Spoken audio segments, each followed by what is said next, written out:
है हमारे तात्कालिक श्री गोविंद किरार जी, उनका मैं नाम लेना चाहूंगा। उन्होंने घोषणा की कि जो बच्चा कक्षा 8 में सर्वाधिक अंक लाएगा उसको 1100 रुपए का नगद पुरस्कार दिया जाएगा, और वो तब से आज तक निरंतर चल रहा है। वो अध्यक्ष नहीं है, इसके बावजूद भी उनके बच्चे नहीं पढ़ते हैं, इसके बावजूद भी है। और मुख्य रूप से मेरे विद्यालय में जो है अति पिछड़ी जनजाति जो है सहरिया, उसके बच्चे पढ़ते हैं।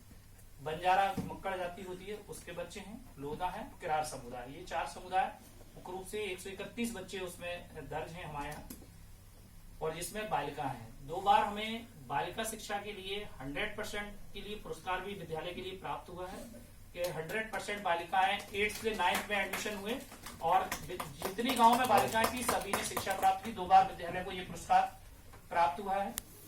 और बात करें कहानी शिक्षण के माध्यम से, सर मेरे पास कुछ वीडियोस हैं, मैं आपको दिखाना चाहूंगा। विज्ञान मित्र क्लब पर भी बहुत काम हुआ है, और विज्ञान मित्र क्लब के माध्यम से शिक्षण व्यवस्था में भी बहुत बदलाव आया है। हाँ, मैं मेरे उसमें है, मैं दिखाऊंगा आपको सर।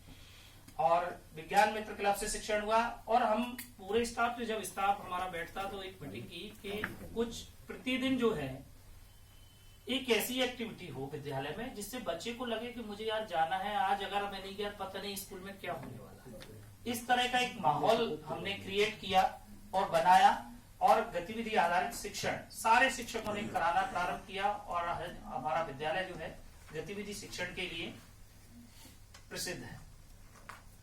तात्कालिक ओआईसी सर अभी वर्तमान में भी हैं, वो पहुंचे तो जब उन्होंने देखा कि किस तरह से दक्षता उन्नयन में हमने काम किया है, और चैंपियन शाला के रूप में, गोल्ड शाला के रूप में हमारी शाला चयनित हुई है, उस शाला में हमने किस तरह से काम किया है, तो उन्होंने मौखिक निर्देश दिए थे कि इस शाला को प्रशिक्षण शाला के रूप में डेवलप किया जाए। तो ये उपलब्धि हमारे लिए ये भी रही। और गतिविधि शिक्षण में हम प्रयास करते हैं कि हर गतिविधि में कुछ नया बच्चे को मिले, तो ये उसका मुख्य वो था उद्देश्य। मैदान समतुल्य हाई टेंशन तार निकलते थे सर, जब प्रार्थना होती थी तो ये डर लगता था कि इस मौसम में सीजन होता था, लोड ज्यादा रहता था, कभी भी तार टूट कर गिर सकते हैं, प्रार्थना हो रही है या बच्चे खेल रहे हैं, तो बहुत बड़ी आशंका रहती थी दुर्घटना घटने की। तो एसएनसी को लेकर, स्थानीय समुदाय को लेकर और विद्युत मंडल के सहयोग से वह भी तार हाई टेंशन डाइवर्ट किए, और वह भी मैदान समतलीकरण हुआ।